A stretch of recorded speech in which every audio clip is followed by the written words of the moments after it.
Today, you can find some girls that are going to be willing to talk to you, whose day you're going to brighten, who are going to get some kind of value from the confidence that you bring by approaching them and talking to them, the validation you give them, okay, the conversation you might have with them. Today, you can bring some value to some girls out there. 180% guaranteed. What up, Casanova? Today, I want to talk about this idea of not feeling good enough. And I want to split this up into two parts. It's going to be a two-part guide, where in the first video, we discuss what it generally means, where these feelings come from, and in the second video, talk about some actionable steps that you can take to feel good enough. So in this first video, in part one, what I want to do is take a look at this notion of not feeling good enough from three different perspectives. Now, the first perspective is going to be not feeling good enough in the marketplace. So not feeling good enough with respect to your objective position in the marketplace as far as a certain area of interest goes, okay, or a skill set. So for example, being good with girls, your success in your dating life. This can also apply to your career, business, any kind of skill you're developing in a certain area of interest. So gauging where you think you need to be in order to be successful and where you are, and kind of trying to close that gap. So again, this first perspective is just objectively gauging where you're at and how people, struggle with that or suffer with that or misconstrue things. Now, the second perspective is why you don't think you're good enough to take action today, or to take more consistent action in whatever area of interest it is you want to pursue. And the third perspective is why you may never think that you're good enough.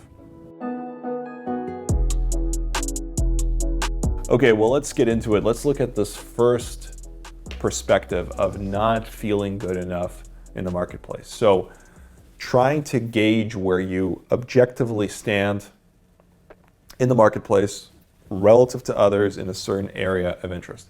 And I say objectively because it's very hard to be perfectly objective, if such a thing even exists. I mean, there are certain things that are more objective than others that are easily measurable, like gravity, for example, or the temperature today. But other things that are highly subjective, and you could find some general elements of objectivity to it, but otherwise a lot of these things are our own kind of projections into reality. But we want to try to become as objective as possible. We stress about where we stand with respect to others in a certain area of interest, right? We're always just feeling so inadequate when it comes to, our standing in the marketplace. Let's say when it comes to success in your dating life, right? You might be looking at things like your looks, your money, your status. These are the three popular ones, right? And measuring yourself up against a certain kind of standard.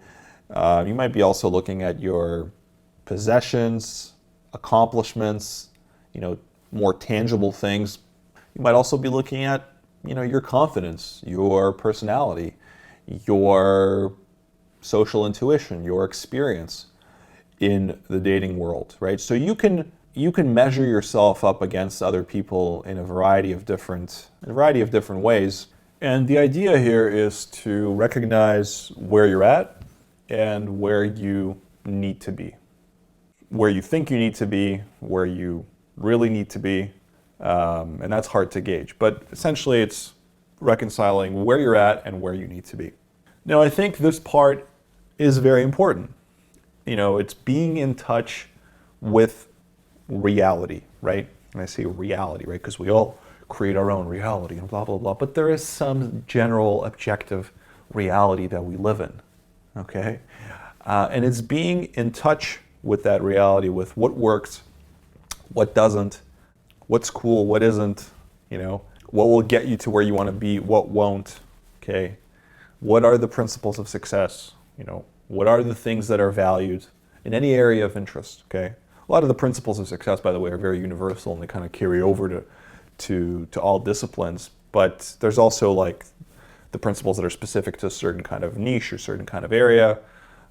Some things work in one area and not in another. Some things, when it comes to dating, will be appropriate, but not appropriate when it comes to business. So there is overlap, but there are also differences.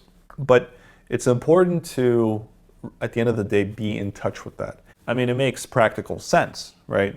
Like, okay, in order to be an Olympic athlete doing track and field, I need to be this way. I need to train like this, okay? I need to do so and so. In order to run a 7-figure online business, I need to do this and this and this and this. And sometimes we don't know these things, but we need to figure them out. But the point is, it makes kind of practical sense. Like, figure out the formula for success, figure out what's important, what isn't, etc., and then try to replicate it, right? Now, there's a bunch of problems that arise when it comes to this kind of perspective. One is some people are just completely out of touch with where they are in the marketplace, either because they're lazy or unaware or delusional, or they have some really strong beliefs about something, but they're unaware, they're out of touch, right? Some have a distorted perception of what matters, right? Of what's important, right? They can't differentiate between context. They're in a sense also kind of out of touch. They're more in touch with the other person, but they might place more emphasis on certain things, right? They might think, when it comes to dating, for example, well, it's all about the money, or it's all about the nice apartment. It's all about the looks. It's all about this. It's all about that, right? It's all about how many Instagram followers you have. It's all about how direct you are, how polarizing you are. It's all about having a cool social circle. It's all about having good verbal game. Okay, it's all about like being a really good storyteller and like engaging people, or making people laugh. Whatever it is, they might have a distorted perception of what really is important.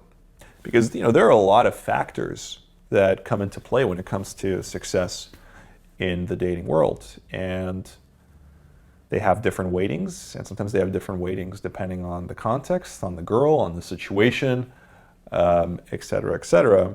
It's not that they're completely off, they're just generally misguided, and it does hurt them a lot.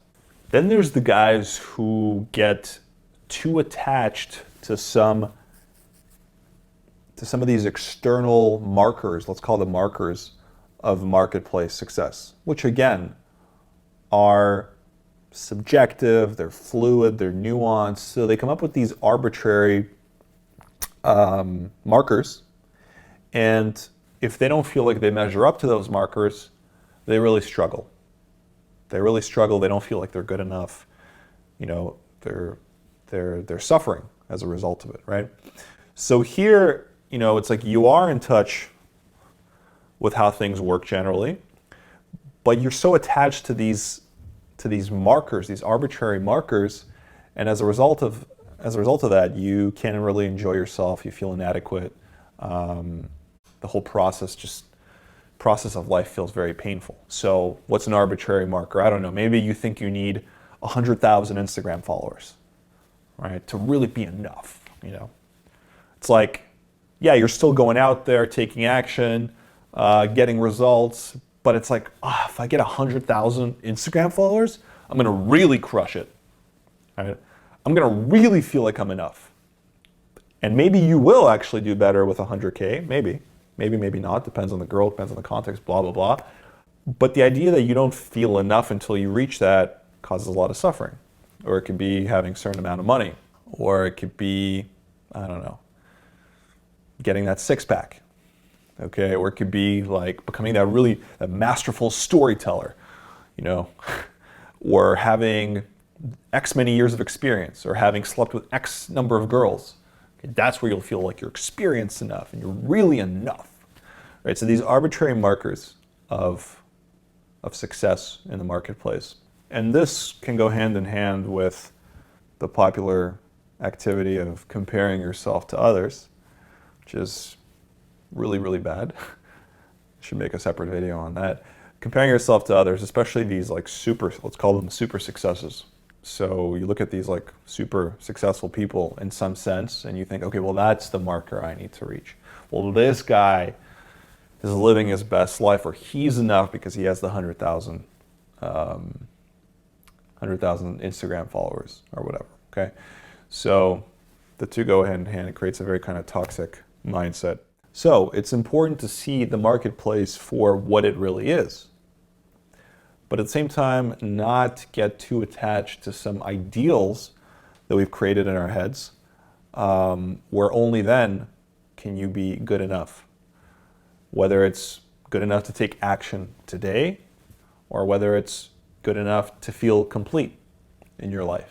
You know, generally speaking, this gap that is created in our minds between where we're at and these arbitrary, extreme markers of success can sometimes be very overwhelming.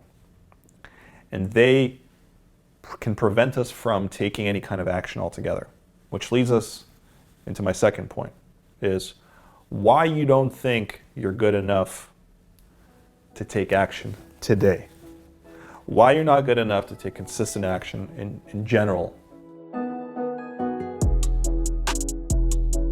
So one of those reasons is because we're measuring ourselves up to, you know, these people or these external markers of success that we think we need to attain, and it's so overwhelming and it's so daunting. It's like, oh my God, I'll never reach that. I'll never be that. That's, oh my God, that's where I need to be? That's crazy. I need to run a 7-figure business? Is there even a point to start? I don't think I can run a 7-figure business. So part of it is this giant gap in your mind where it's so daunting, it's so overwhelming, right? You look at all these people and how successful they are, and you think, well, what's the point? What's the point? I can never achieve that level. And part of that is like, you think that right now, in order to take action today, you need to deliver the same level of value that this 7-figure business is delivering.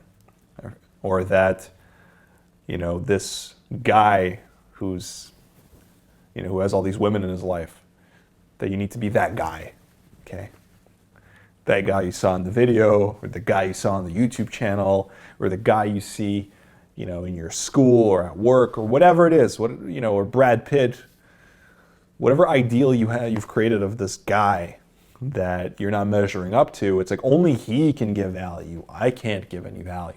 It's like you think objectively, I'm not good enough. I'm not as good as that guy, and therefore I'm not good enough at all. What value do I have to give to the girl, you know, to the YouTube viewers, to potential business customers? It's very self-defeating. And, might I add, highly unrealistic.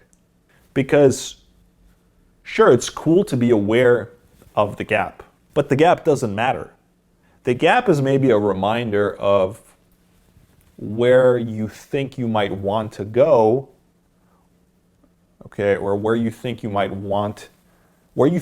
need to be in order to operate at a certain kind of, let's say, level of success, okay? And again, you know, you don't even know if you really want that yet. You might think you do. You may not even be fully aware, you know, to what extent some of that stuff is necessary. Like I said, there's a lot of distortions. But let's say you generally know, okay, well, I have to operate at this level to get this kind of level of success. Okay, and that's cool for you to be aware of that, but that doesn't mean that you can't operate at a lower level to get some lower level successes that will push you forward. Who said that you can't do that, right? Who said you can't do that? Who said you can't offer value when you're starting out? You can set up a hot dog stand and sell hot dogs today, okay, or burritos or whatever it is, and start giving value to people just selling hot dogs. You don't need to be running a 5-star Michelin restaurant. Are there 5 stars in Michelin? Or is it 4? Doesn't matter, okay? You get the point. Today, there are people that want to buy hot dogs or burritos. Today, there are people that want to hear something you have to say on YouTube about some kind of area. Today, if you decided to start a YouTube channel and to talk about some area of interest to you, whether it's film, it's tech, it's business, it's dating, it's skateboarding, whatever it is, I guarantee you that there will be people that are going to want to watch your content.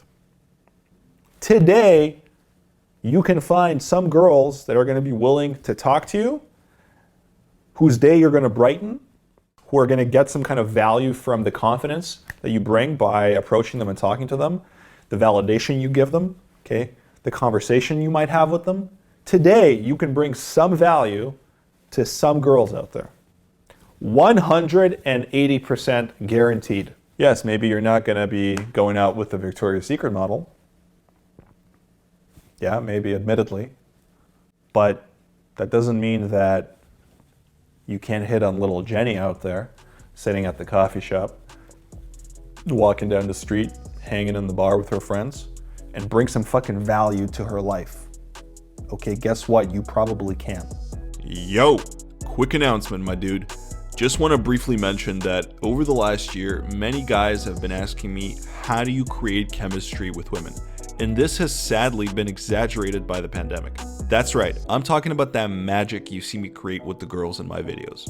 So, I've decided to give away a super entertaining, uncut, infield bonus video showing exactly that. Just click on the link in the description below. By signing up, you're also joining the VIP list for our, wait for it, new course, Honest Chemistry, which will be released in the next month and will teach you everything to do with creating chemistry, from sexual tension to an amazing connection. This course has been more than a year in the making, and I'm really excited to release it. So be sure to click the link in the description box or comment section below to get access to your bonus video today and stay in the loop. All right, now let's get back into it.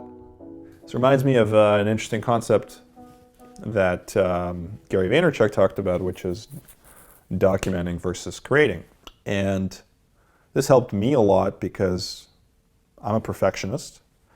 I've struggled with it for a long time. I still struggle with it.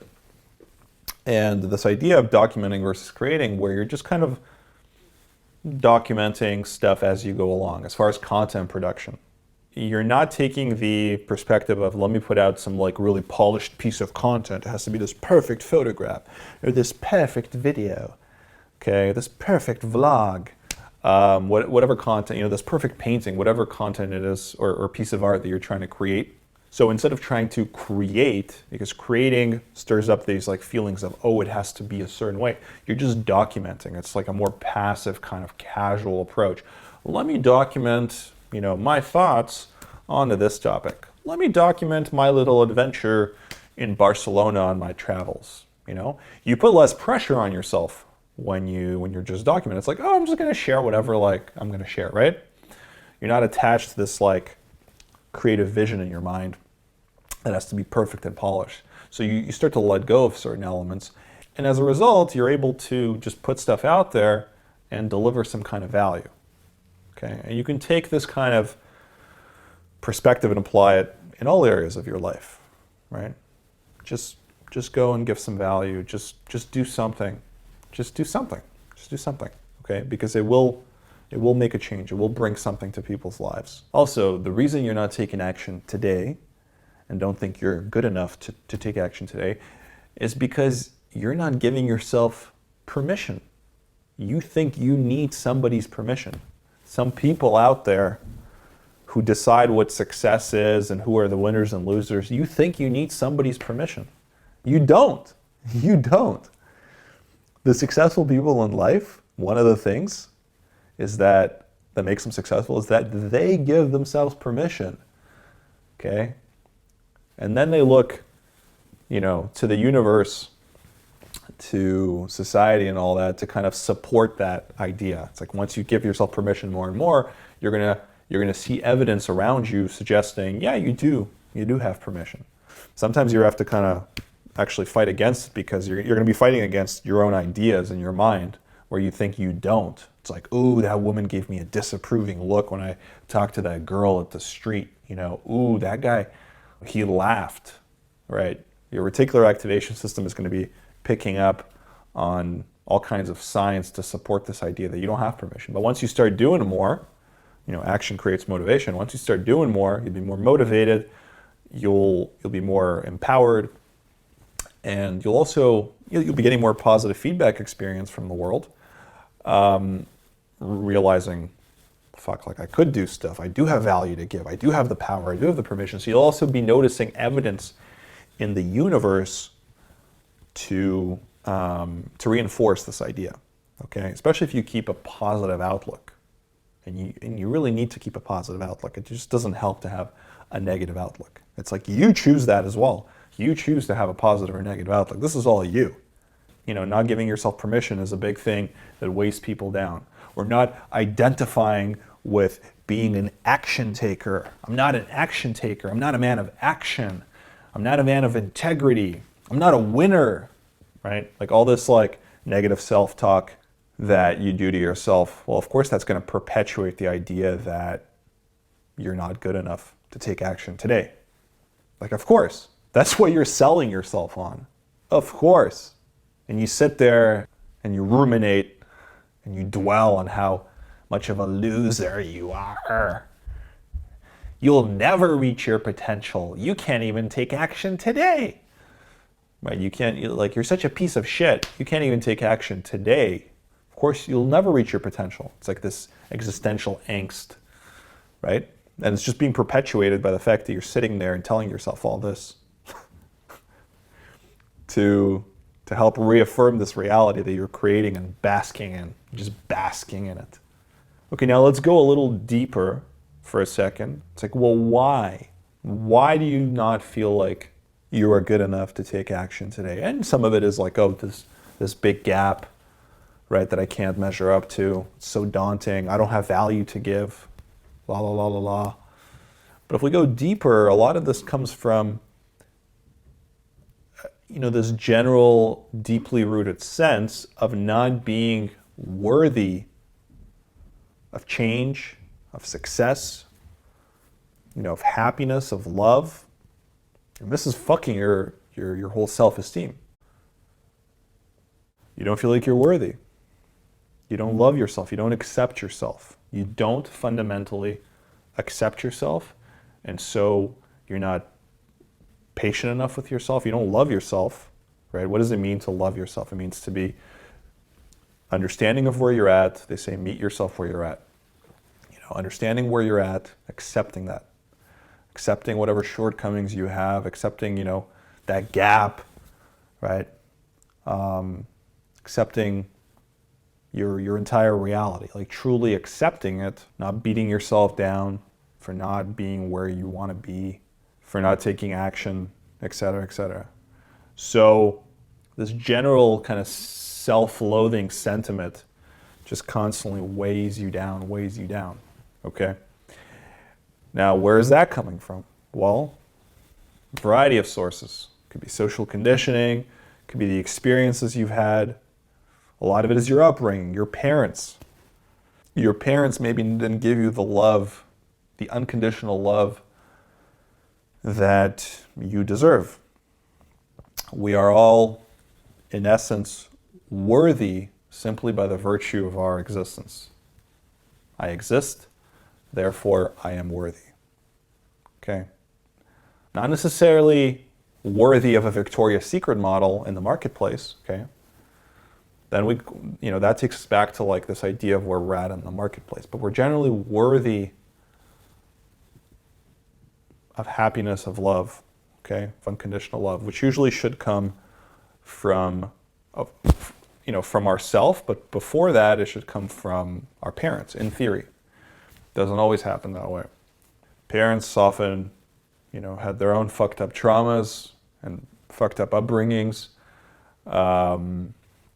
and life experiences that prevented them from loving themselves, and so they weren't able to give their children the love that they deserved, the unconditional love. It was always conditional.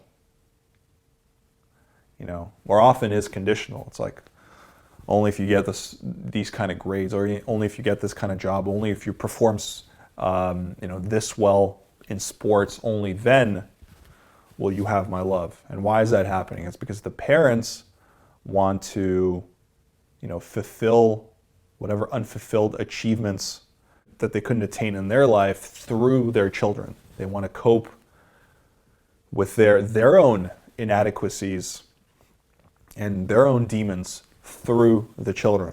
They want to feel complete through the children. They want to feel happy through the children. So they give their children conditional love, sometimes none at all, right? Not to mention that they burden their children with all their fears and insecurities and doubts and traumas and all that. All that is passed on to the children. And often the children take the blame for their parents' struggles, for the fact that, parents might be abusive, don't love each other, alcoholism, narcissism, any kind of dysfunctional shit. The child thinks that, well, it's because of me. Maybe they try to gain some sense of control over their lives so that they can achieve that love that they think they deserve or that they want, that they crave on a primal level. So they think, oh, maybe if I clean my room, mom won't drink as much. If I get really good grades, dad will be happier. If I generally conduct myself better, if I step up, if I try harder, I can fix my parents' problems, and then I can get that love. Okay, but that doesn't work, because it's not about the kid, it's about the parents. Not to mention you have parents that will, verbally abuse you, like I said, burden you with their own fears and insecurities. No, you'll never be good enough. No, that's ridiculous. That's unrealistic. Don't even try that. Right? All this negative talk. So of course you're programmed to think you're shit. You're a piece of shit. And there's varying degrees of this. With some it's really bad. With some it's not that bad. It's more subtle, but it seeps in. Look, I've certainly struggled with this shit. I still do. There's elements that linger, for sure, that subconsciously, drive my behavior and my thought patterns sometimes, due to the conditioning I had, the experiences, the upbringing, my parents, all that. So let me tell you a bit about my story. So we immigrated to Canada when I was 8. I was born in Russia, lived in Israel for a few years, came to Canada when I was 8. And, having gone through 2 immigrations, coming from a different world, born in the Soviet Union, a country that was just collapsed, brought to its knees, some weird fucking mentalities that were developed there. Fearful, not trusting of the state. Not that that doesn't exist here, but it's exaggerated there, So my parents come with their own kind of notions of what life is like, what success is like, how things should work, how you should operate, etc. So all that started falling onto me. So anyway, you're this immigrant, and you go through the experience of being an immigrant, and you don't feel, you see it in your parents, and you see how they struggle and how they're fearful and how they have to integrate into this new society, and how they feel like they're second-class citizens. And it's not anyone's fault that they felt that way. A lot of it is actually their own. A lot of it is product of circumstance. A lot of it is just the reality of the situation. You come as an immigrant to a new country, a developed country. You don't have money. You don't have any kind of status or network or the appropriate resources. So of course you're going to, in some sense, feel second class. Okay. Now, yes, perhaps if you had much stronger belief systems, you might think, well, this is just temporary. I just have to integrate and find a way and adjust and all that. you don't speak the language, et cetera, et cetera. So you see your parents kind of struggle, and then I experienced this myself as well. Elementary and middle school was all right, but when I was, we had a lot of immigrants, and it felt like everyone just kind of integrated well. But when I went to high school, it was a different world. It was these upper middle class white kids. It's kind of like the high school experience I had seen in the movies. But it was very intimidating, and I just didn't feel like I fit in. And I didn't fit in, the way I fucking dressed, my mentality, just the fact that I thought I was second class, helped kind of like perpetuate this. I would just kind of project that onto situations. Had I been more confident and all that, I could have easily fit in. It's not like the kids were mean to me, unnecessarily. No, it's just, sure, some of them were kind of cliquey and they had all gone to the same school, but honestly, it was all like, a product of my own upbringing, my own thoughts, my own belief systems. And I never thought that I could get those like, hot North American girls that I saw in my high school, that I saw in the movies. I was like, whoa, like, I felt very second tier. I felt like it was just out of reach. Like, you're not good enough. No, no, no, no. Those girls are not for you. Like, be real, Vadim.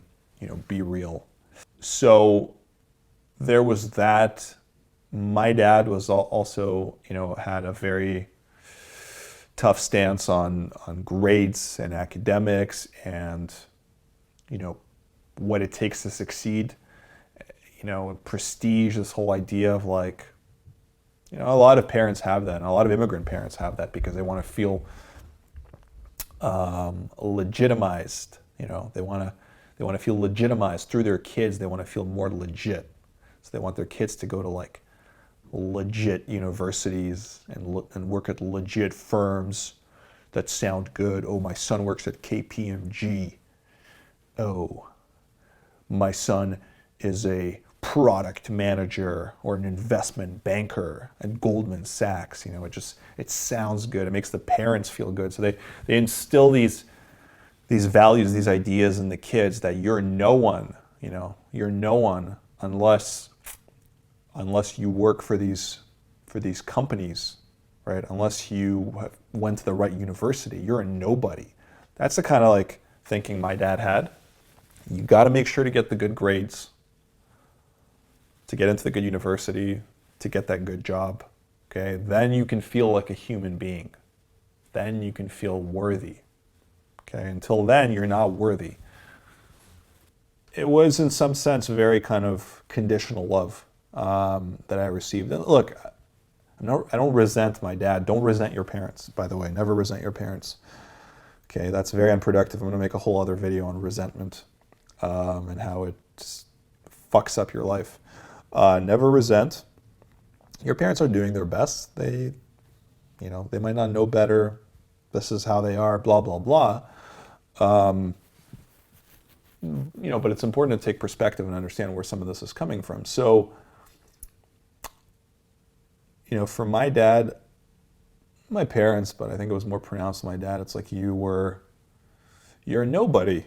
You're not worthy unless you prove yourself, unless you get into some of these, have these accomplishments under your belt, get into some of these institutions. I remember when I was leaving, I used to work at an investment firm right before I kind of left to do my own entrepreneurial stuff. Just a year before I started on Signals, I remember when I was like, fuck, I've had it, I can't.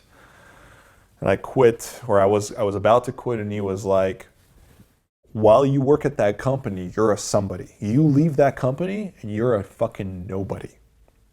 I'll never forget that. I was already really scared to like step into this like new life of like limbo, and like it was terrifying for me. It was terrifying for me to just like give up this like path of like business school and then finance. I wanted to be in finance. It was already so terrifying, but it just like felt like the right thing to do. My parents would just instill so much fear. they always, and they doubted me every step of the way with this business. It was very toxic. There were times when I wanted to cut them out of my life, but my mom always guilted me. And I did resent them actually for a certain number of years, but then I realized, well, that's very unproductive. It's not their fault. They don't know better. They can't do better. They mean well. They're genuinely concerned, And of course, they want to feel better about themselves. A lot of parents don't even realize this, but they want to feel better about themselves through the children. My dad always had this general attitude of there's nothing to celebrate. There's nothing to be happy about, unless there were some clear external markers of success. And to this day, I struggle with the idea of happiness. I do. It fucked me up. Because I always feel like nothing I do is worthy of happiness. I have to reach some kind of some point. And we'll touch on that in actually the third point of why you never feel like you're good enough. But I feel like, I have to reach some kind of a point in my life where everything is perfectly in order and complete, where I will feel good enough. Okay? It's not even going to be about what my dad thinks it's good enough. Now, I have this complex of what I think is good enough, and it's this ever elusive benchmark, if you will, right? Of what is a life that is good enough, that makes me feel good enough, worthy of happiness, worthy of feeling successful. None of the accomplishments that I really struggled with this. None of the accomplishments that I had made over the course of my Honest Signals journey, I shouldn't say none, but I struggled celebrating my wins, something you should really do. Small wins, celebrate the small win. I struggled often to celebrate my wins over the course of this journey. I took them for granted. A lot of the cool experiences that I had along this journey, I kind of took for granted. The fact that I had mastered success in dating, meeting women and all that stuff, the fact that I had evolved so much since high school, since my early university years, I kind of took all that for granted, and instead I was so fixated on my lack of accomplishments in the business realm, with this channel, with this business, this constant anxiety around this idea, which actually prevented me from maybe achieving some of these successes sooner, because I was so resistant to every step of the way, to the current kind of realities that I had gone through. I was so resistant to it. I was so ungrateful for what I had achieved. I was so kind of anxious and fixated on this vision, not even this vision, this ideal. It's good to have a vision actually, but this ideal that I had to reach at some arbitrary point in time that I had set for myself, that I was so attached to, that I was, I think it was fucking me up a lot actually, allowing me to kind of go with the flow, the natural flow of things. And that's a complex topic, and maybe topic for another video, not resisting the natural flow of things, what that means. But what I was saying is that I struggled to be happy often at every step of the way. I was always trying to find, the way I'm wired is I'm always trying to find the next thing to stress about when I've achieved one thing. It's because I think deep down I struggle with the idea of happiness itself. Now, it's also worth noting that you shouldn't resent some of these deeply rooted, beliefs, feelings of inadequacy that you have, this sense of unworthiness that may have been instilled in you from childhood or whatever, or through conditioning. You shouldn't resent them, right? It's not oh, they're bad, I resent them, they're fucking me up. Because guess what? First of all, resentment is very unproductive, because you are who you are. You are a product of your, upbringing, circumstances, nature, blah, blah, blah. So you got to own that. But also you have to recognize the value in it too. Sometimes some of these kind of thoughts are actually what push you to step up, to take control of your life, to man up, pursue the things that you want to pursue, become more confident, right?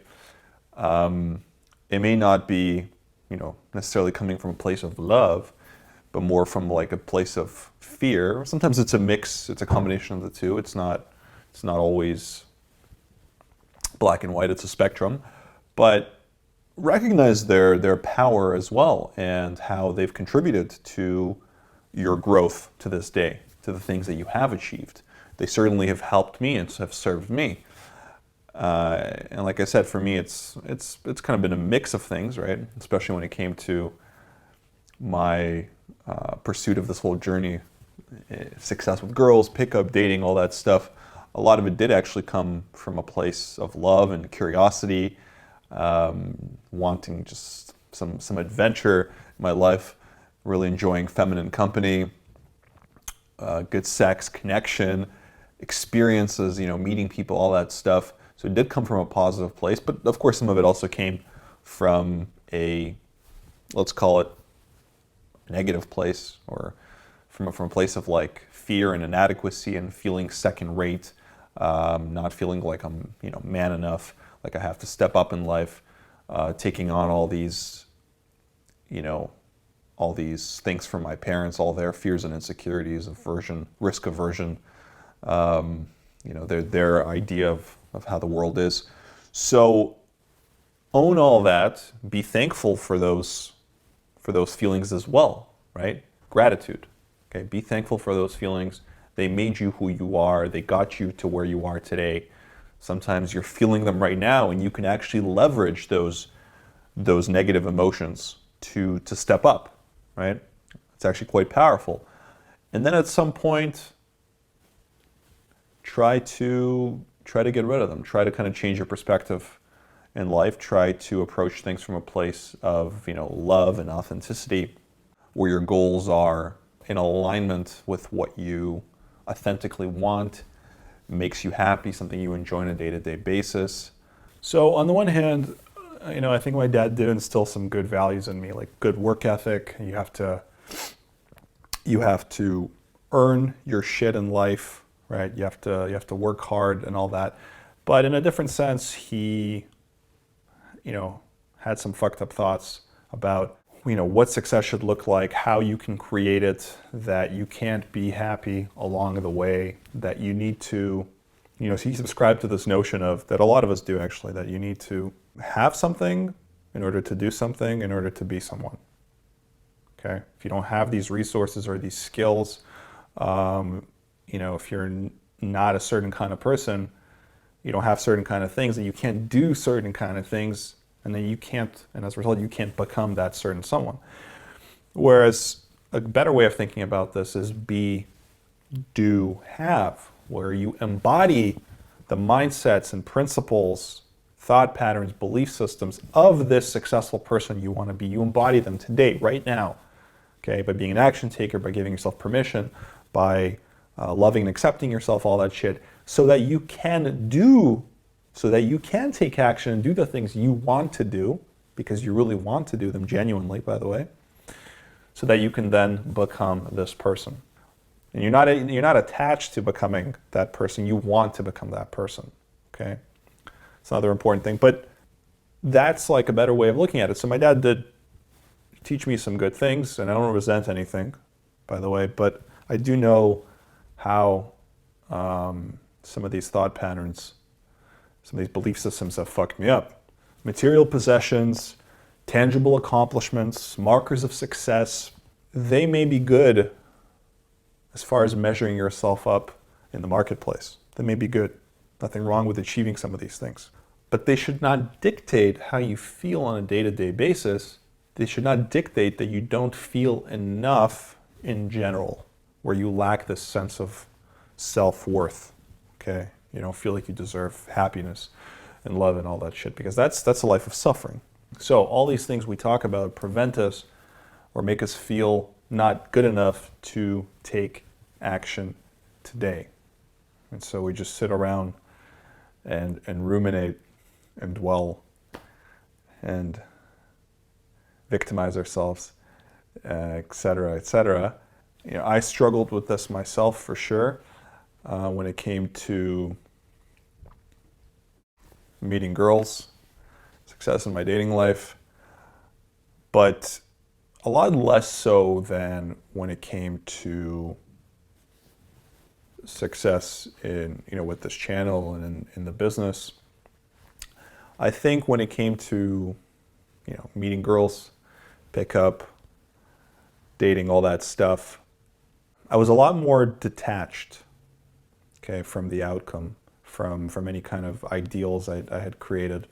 And I really did enjoy the process. I really do love, women and all the experiences I had. And I genuinely had more fun along that journey, I think, or struggled less or suffered less along that journey, even though I had some of the same kind of underlying issues. But, when it came to meeting women, it never felt permanent. Like, what does that mean, permanent? It's like, oh, well, I would meet a girl, and then it goes a certain way, and then maybe I see her again, maybe I don't. Okay. Whereas when it came to putting out videos on the YouTube channel, when it came to going from this finance guy, business school, like one kind of reality, to, oh, I'm going to be making YouTube videos now on this topic that's kind of weird and controversial. Well, it certainly became a lot more controversial over the years. Like being potentially judged for my content, like there's so many fears and so many thoughts. It just felt a lot more permanent. Like anything I put out, whether it's a video or I teach something in a program or a product, it felt like, ooh, that's just gonna like stay there forever with my brand. If I fuck up, that'll stay with me forever, which is kind of ridiculous. It's not true. You can put out all kinds of new content and the content can evolve, and that's where the whole idea of documenting versus creating is so great. And you put out different products and some do well and some don't, and you evolve, you try stuff out. It's the same kind of process anywhere, right? But with business, there was just so much more pressure, so much more doubt.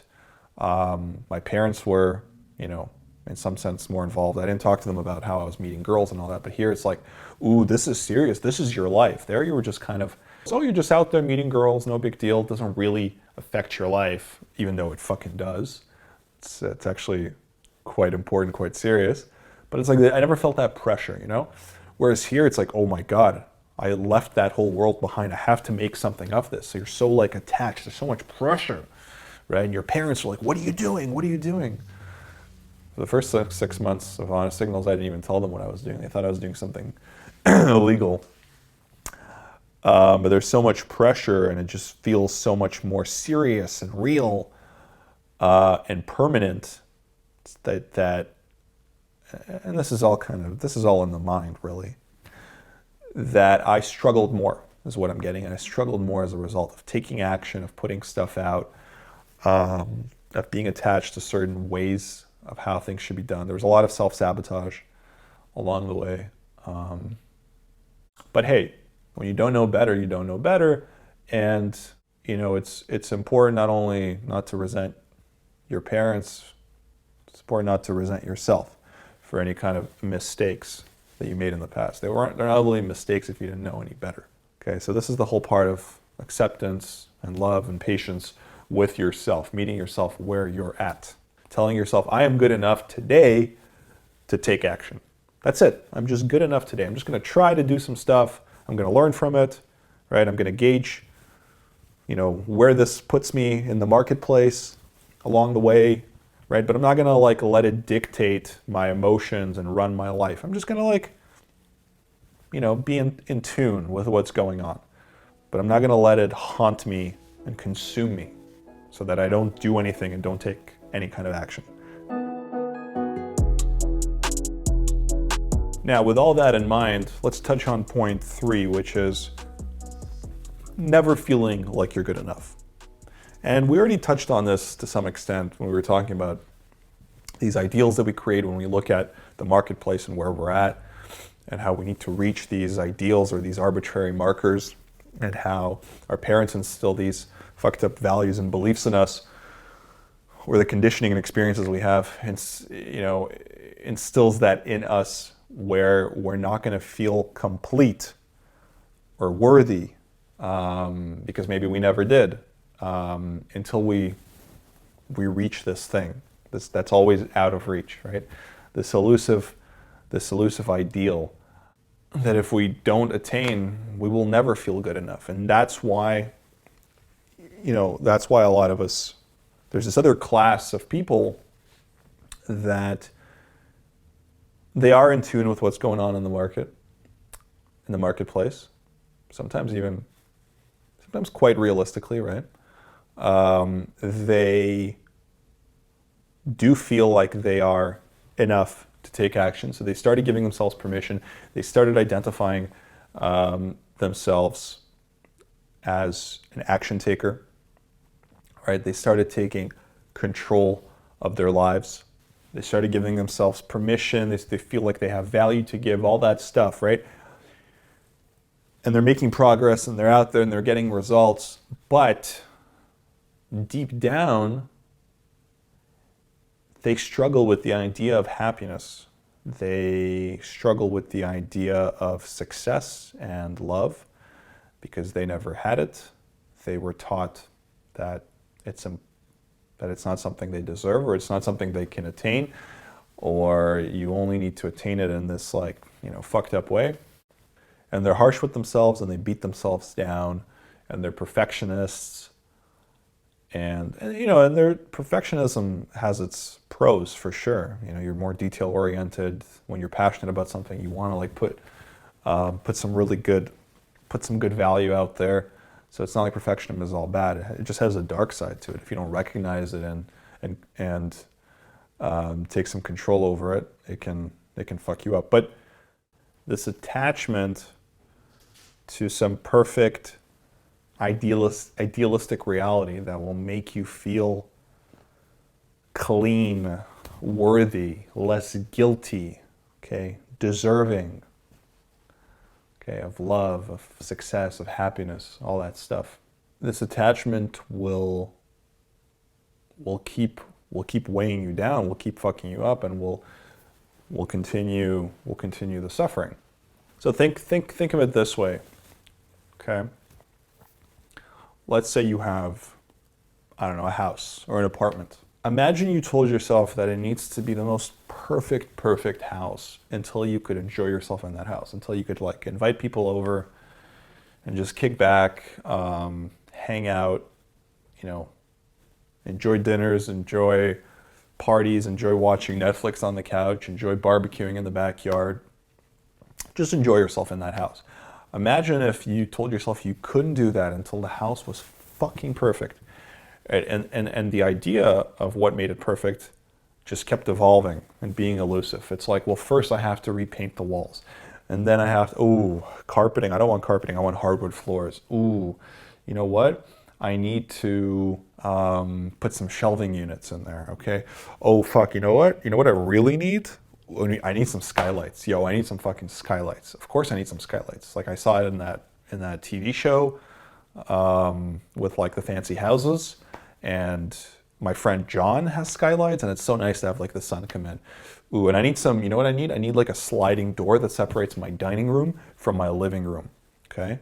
That's cool, because then I could sit and look through the glass and it'll make me feel good, and in this way. I need a deck. I can't properly enjoy my backyard until I get a fucking deck. Once I get a deck, I need a jacuzzi too. I need a jacuzzi. And you know what else I need? I need a furniture set outside. I need a fancy one. I have some tables out there, but they're not good enough. And you know what I need? I need a fireplace. And I need a pool, and I need a billiard table, and I need to change the roof. I need solar panels on the roof, okay? And imagine the list just keeps going. Oh, I need different kind of paintings. I really should change my interior designer. I need a different clock. I don't like the dining room set. I need a new set. I need something more modern. This is kind of old. I don't know, I feel kind of weird. It makes me feel kind of like old. It doesn't make me feel hip and modern.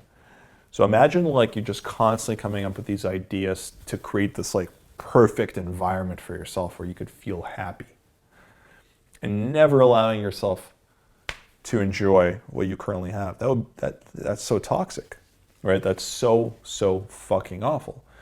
Now, it sounds more absurd when you just talk about your house. It's like, well, I don't fucking need that. But guess what? This is what happens in our lives, right? Whether it's with women, whether it's with business, whether it's some kind of like a vision we have, right? Like, it's cool to have the vision, but when we attach ourselves to that vision, we're nothing short of that. First of all, we think we want that, right? The vision could actually, that's just a vision.